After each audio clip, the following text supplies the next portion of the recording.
এখন আমি আপনাদেরকে দেখাবো গুগল সার্চ অ্যাড।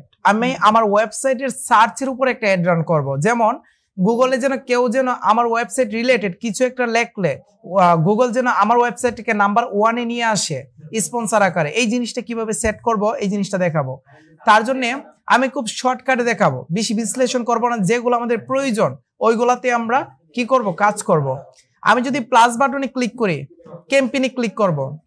ক্যাম্পেইনে ক্লিক করার পরে আমি যে আমার ওয়েবসাইটের উপর অ্যাড রান করব তার জন্য আমি ওয়েবসাইট সিলেক্ট করব।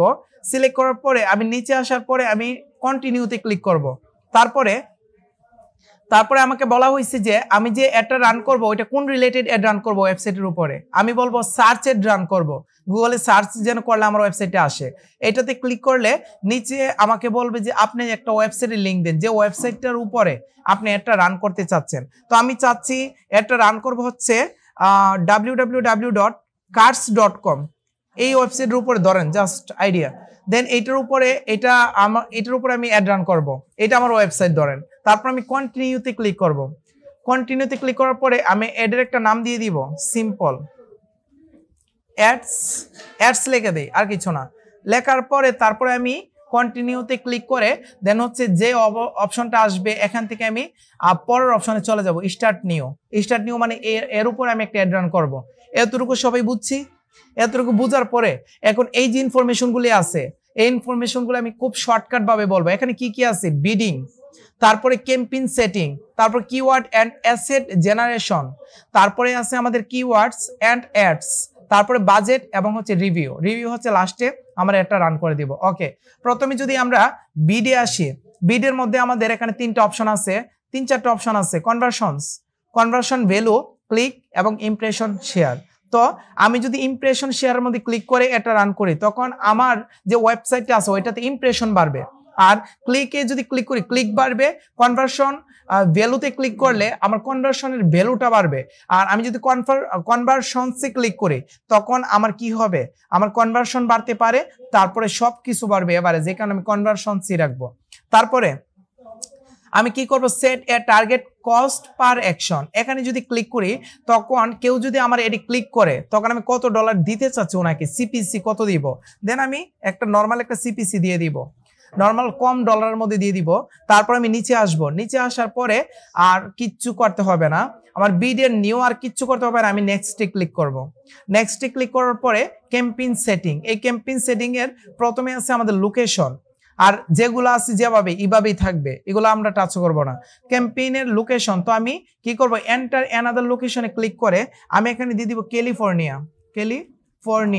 কোথায় গেল, ক্যালিফোর্নিয়া, এটাকে ইনক্লুড করে দিলাম, ক্যালিফোর্নিয়া দিয়ে দিলাম। তারপরে আমি নিচে আসার পরে আমার ল্যাঙ্গুয়েজ ইংলিশ আছে ওইটাকে চেঞ্জ করব না। আর ব্রড ম্যাচ কিওয়ার্ড দিয়ে কি বোঝানো হয়েছে যে আপনার ওয়েবসাইট রিলেটেড আপনি কিওয়ার্ডগুলো ইউজ করবেন, যেগুলো মানুষ লেখে সার্চ করলে আপনার ওয়েবসাইটটা পাবে। কারণ আপনার ওয়েবসাইটটা যদি অ্যানিমেল রিলেটেড হয়, কেউ যদি বিউটি রিলেটেড সার্চ করে তখন আপনার ওয়েবসাইটটা যদি পায় তখন আপনার ওয়েবসাইটে গেলে কি বিউটি প্রোডাক্ট পাবে না, তখন গুগলকে ওরা দোষারোপ করবে গুগল উল্টাপাল্টা সার্চ রেজাল্ট দিতেছে। ঠিক আছে, এই কারণে আমাকে বলা হয়েছে ব্রড ম্যাচ কিওয়ার্ডগুলো আপনারা ইউজ করার চেষ্টা করবেন। এখানে বলা হয়েছে ব্রড ম্যাচ যেগুলো আপনার ওয়েবসাইটের সাথে মিল আছে কিওয়ার্ড, এগুলো ইউজ করবেন নাকি অন্যগুলো ইউজ করবেন। যদি অন্যগুলো ইউজ করেন তখন এটাকে অফ করে দিবেন, অন্যগুলো ইউজ করাটা ঠিক না, সম্পূর্ণটা রং। তো আমি এটা অনই থাকবো, আমি আমার ওয়েবসাইট রিলেটেড কিওয়ার্ড রিসার্চ করে আমি এদেরকে দিব যেন গুগলে এইগুলো সার্চ করলে এই রিলেটেড যেন আমার ওয়েবসাইটে হয়ে থাকে। ঠিক আছে, আমার ওয়েবসাইটে আসে যেন। তারপরে এইটাতেই থাকবে, আর কিচ্ছু করবো না। তারপরে নিচে আসবো, নিচে আসার পরে আচ্ছা এটা তো আমি ফাংশনের ভিতরে ঢুকে গেছি। আচ্ছা, ফাংশনের ভিতরে যদি আমি আসি, প্রথমে আছে হচ্ছে অডিয়েন্স সিগমেন্ট। এই অডিয়েন্স সিগমেন্টের মধ্যে ক্লিক করলে, সিগমেন্টের মধ্যে ক্লিক করার পরে আমি এই যে অপশনগুলি আসছে এই অপশনগুলিতে বুঝাইছে আপনার ওয়েবসাইটে কোন রিলেটেড। তো আমি যেহেতু শপ রিলেটেড করবো, আমার তো শপিং রিলেটেড, আমি একটা সিলেক্ট করে দিলাম। আপনারা তো বাকিটা বুঝছেন, আর আমার কিছু বোঝাইতে হবে না এখানে সিগমেন্ট জিনিসটা কি। তারপর এখানে অ্যাড হয়ে গেছে একটা সেকশন। তারপর আমি নিচে আসবো, নিচে আসার পরে ব্রড ম্যাচ কিওয়ার্ড এখানে ক্লিক করব, ক্লিক করে এটাকে প্রথমটাতে সিলেক্ট করে দিব, শেষ। তারপরে অ্যাড রোটেশন, এই অ্যাড রোটেশনের মধ্যে অপটিমাইজ যে অপশনটা আছে এইটাই থাকবে, আমার একটা অপটিমাইজ হয়ে যাবে অটোমেটিকলি, গুগল আমারটা অপটিমাইজ করে দিবে। তারপরে আমি মোর অপশনে ক্লিক করব, করে আমি হচ্ছে শিডিউলটা দিয়ে দিব। এখানে এডিট বাটনে ক্লিক করে আমি দিব আজকে এটা রান হবে, এটা চলবে কতদিন, চলবে হচ্ছে ধরেন হচ্ছে 29 তারিখ পর্যন্ত, 7 দিন আমি দিয়ে দিলাম। দিয়ে তারপরে মোর অপশনে ক্লিক করব, আমার শিডিউল, তো আমার কোনো শিডিউল করবো কিনা, এডের টাইমের কোনো শিডিউল করবো কিনা, আমি করবো না। দেন হচ্ছে মোর অপশনে ক্লিক করে আমি ক্যাম্পেইন ইউআরএল, এই ক্যাম্পেইন ইউআরএল এর মধ্যে ক্লিক করে এই যে এখানে ইউআরএলটা দিব, এটা হচ্ছে www.cars.com, cars.com দিয়ে দিব। আর কিছু করবো না, প্রিফিক্স সাফিক্স কিচ্ছু দিতে হবে না। দেন হচ্ছে আমি কি করব, নেক্সটে ক্লিক করব। নেক্সটে ক্লিক করার পরে তারপরে হচ্ছে আমার এখানে, আচ্ছা এটা ক্যাম্পেইনের নেক্সটে ক্লিক করলে এরকম আসতেছে কেন, আচ্ছা একটু দেখি, এখানে বলছে দিতে হবে, ওকে ইউআরএল মাস্ট স্টার্ট, ওকে কার্স, আমি শুধু কার্ড দিয়ে দিই, একটা সংকেত দিয়ে দিব, দিয়ে তারপরে মোর অপশন আর কিছু আছে, আর যেগুলো আছে সেগুলো তো দেখাইছি। দেন হচ্ছে নেক্সটে ক্লিক করে দিব, ওকে ফাইন, নেক্সটে ক্লিক করে দিলাম। নেক্সটে ক্লিক করে দেওয়ার পরে এখন কি আসছে, কিওয়ার্ড অ্যান্ড অ্যাসেট জেনারেশন। এখন এখানে আসার পরে অ্যাসেট জেনারেশন, এখানে আসার পরে আমি নিচে আসার পরে আমার ওয়েবসাইট ইউআরএলটা আমি শুধু এখানে দিয়ে দিব, where will people go when they click, মানে তারা ক্লিক করলে আপনার যে কি আছে অ্যাডভার্টাইজটা তখন কোথায় যাবে, তখন আপনার ওয়েবসাইটে যাবে, ওয়েবসাইটে দিয়ে দিবেন, আর কিছু করতে হবে না, আমি জেনারেট করে দিব। ঠিক আছে, আপনারা চাইলে স্কিপও করে দিতে পারেন, তো আমি আপাতত স্কিপ করে দিই, এটার দরকার নাই। তারপরে আমি অ্যাড ওয়ানের ভিতরে যদি আমি আসি, এখানে যদি আসি তখন আমাকে বলছে কিওয়ার্ড। আচ্ছা এখানে আসার পর প্রথমে বলছে কিওয়ার্ডের জন্য প্রথম ফাইনাল ইউআরএল, আপনার ওয়েবসাইটের ইউআরএলটা দিয়ে দিবেন। ঠিক আছে, তারপরে কি বলছে, enter product or service to advertise, আপনি কোন রিলেটেড সার্ভিসটা দিয়ে অ্যাডভার্টাইজ করবেন, আপনি অ্যানিমেল রিলেটেড দিবেন। ঠিক আছে, অ্যানিমেল আমি লিখে দিব, আমার সাবজেক্টটা দিয়ে দিব। সাবজেক্টটা দেওয়ার পরে আমি নিচে আসবো, নিচে আসার পরে এখানে বলা হয়েছে আপনার ওয়েবসাইট রিলেটেড আপনি কিছু কিওয়ার্ড এখানে প্রবেশ করাইতে পারবেন, যেগুলা লেখে, এই জিনিসটা ইম্পর্টেন্ট সবাই সামনে, এখানে কিছু কিওয়ার্ড লিখবেন, যে কিওয়ার্ডটা লেখে যদি গুগলে কেউ সার্চ করে তখন আপনার ওয়েবসাইটে প্রথমে পাবে। ঠিক আছে, প্রথমে পাবে, আপনাকে র্যাঙ্কিং করতে হবে না, গুগলে র্যাঙ্কিং করে দিবে। এটা হচ্ছে কিওয়ার্ডগুলো দিয়ে দিবেন আপনার রিলেটেড। ঠিক আছে, দিয়ে দিবেন। আর আপনার রিলেটেড যদি এখানে দেখেন আরেকটা জিনিস, এই কিওয়ার্ডগুলো আপনারা বলতে পারেন যে এই কিওয়ার্ডগুলো আমার পছন্দের না, আমি অন্য কিছু দিব, তো এখান থেকে ডিলিট করবেন, ডিলিট করে আবার নতুন ভাবে দিয়ে দিতে পারবেন, কোনো সমস্যা নাই। দিয়ে তারপর আমি নিচে আসবো, নিচে আসার পর আর কোনো কাজ নাই, ফাইনাল ইউআরএল এর মধ্যে আপনাদের ওয়েবসাইটের ইউআরএলটা দিয়ে দিব। ইউআরএলটা দেওয়ার পরে তখন হচ্ছে আমি নিচে আসবো, নিচে আসার পর ডিসপ্লে পাথ দিয়ে বোঝানো হয়েছে, এই যে ডিসপ্লে পাথে বোঝানো হয়েছে আপনার ওয়েবসাইটটার নিচে, মানে আপনার স্পন্সরের নামের নিচে হচ্ছে এই নামটা শো করবে, মানে ওয়েবসাইটের ইউআরএলটা শো করবে, এটা হচ্ছে ডিসপ্লে পাথ। তো আমি ডিসপ্লে পাথ না দিলে কোনো প্রবলেম নাই। আর এখানে একটা জিনিস আছে, বলছে এখানে 3টা টাইটেল দিতে হবে, একটা দুইটা তিনটা, যদি 3টা টাইটেল ইউজ করেন একটার পাশাপাশি একটা থাকবে, এটা 3টা টাইটেল বাধ্যতামূলক করে দিয়েছে। তো প্রথম টাইটেলে আমি cars.com আছে, তারপরে আমি কার্স ফর সেল, তারপরে টাইটেলে আমি কার ডিলার্স প্রাইস এন্ড রিভিউ এরকম আছে, আপনারা চেঞ্জ করে দিবেন, আপনাদের সার্ভিস অনুযায়ী দিবেন। তো আমি আর চেঞ্জ করব না, এটাই রাখবো।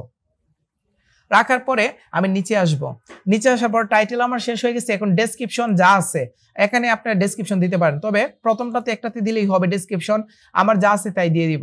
ঠিক আছে, অটোমেটিকলি নিয়ে নিছে, বাট আমি নিজের মতো করে দিতে পারবো, কিন্তু আমার দিতে হলে তো আবার লিখতেই হবে। সো যা আছে তাই থাকুক। ঠিক আছে, এতটুকু থাকার পরে তারপর নিচে আসব, নিচে আসার পরে সাইট লিঙ্ক, এই যে সাইট লিঙ্ক জিনিসটা আছে এখানে ক্লিক করে আমি কি করতে পারবো, আমি সাইট লিঙ্ক ইউজ করতে পারবো। যদি এখানে ক্লিক করে সাইট লিঙ্কটা দিয়ে দিই তখন কি হবে, সাইট লিঙ্ক হচ্ছে আমার ওয়েবসাইটে ক্লিক করলে যে আমার ওয়েবসাইটে যাবে এইটার রিলেটেড ওয়েবসাইটের লিঙ্ক আমি এখানে দিতে পারবো।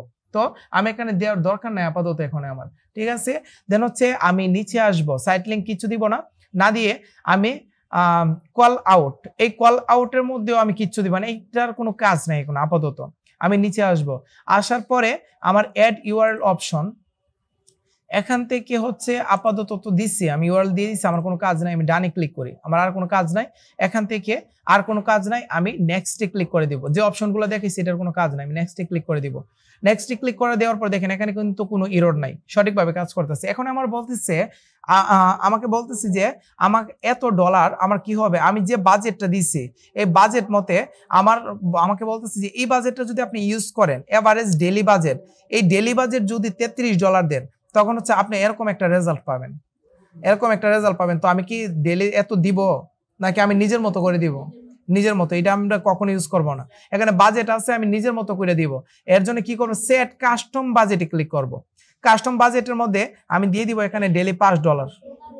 ঠিক আছে, এই যে ডেইলি $5 দিয়েছি না, আমাকে বলতেছে যে উইকলি কনভার্সন কয়টা হইতে পারে, 906টা তারপর হইতে পারে। তারপরে কস্ট পার ক্লিক, মানে কত ডলার কাটতে পারে কেউ ক্লিক করলে, দেন এত সেন্ট। উইকলি কত কস্ট যাবে, এত টাকা। এটা বলতেছে, একটা আইডিয়া দিয়ে দিছে। আইডিয়া দেওয়ার পর আপনারা আবার ডান পাশে যদি ফোকাস করেন, সেম ভাবে এই আইডিয়াটা দিয়ে দিছি যে কত ডলার কেমন যাইতে পারে, আমার কেমন পারফরমেন্স করবে। এই যে দেখেন কেমন পারফরমেন্স করবে, 69%। তারপর নিচে আসবো, আসার পর আমি নেক্সটে ক্লিক করব। আমি নেক্সটে ক্লিক করব। নেক্সটে ক্লিক করার পরে এখন হচ্ছে রিভিউ। আর কিছু আছে? আর কিছু নাই। একদম সহজ না? একদম সহজ। এইটাই হচ্ছে আমাদের টোটাল, এই যে রিভিউর মধ্যে সবকিছুই আছে। এখন রিভিউটা একটু লোডিং হইতেছে, হওয়ার পরে তারপর আমাকে চেক করবে। চেক করার পরে আমার আইডি যদি ঠিক থাকে, সবকিছু ঠিক থাকলে এখানে আমার লেখা থাকবে পাবলিশ। পাবলিশে ক্লিক করলে আমার এনআইডি না, অ্যাকচুয়ালি হচ্ছে আমাদের মাস্টার কার্ড অ্যাড করতে হবে, আমার এটা রান হয়ে যাবে। আর কিচ্ছু নাই। এইটা হচ্ছে মূলত আমাদের সার্চ অ্যাড। ঠিক আছে, একদম সিম্পল।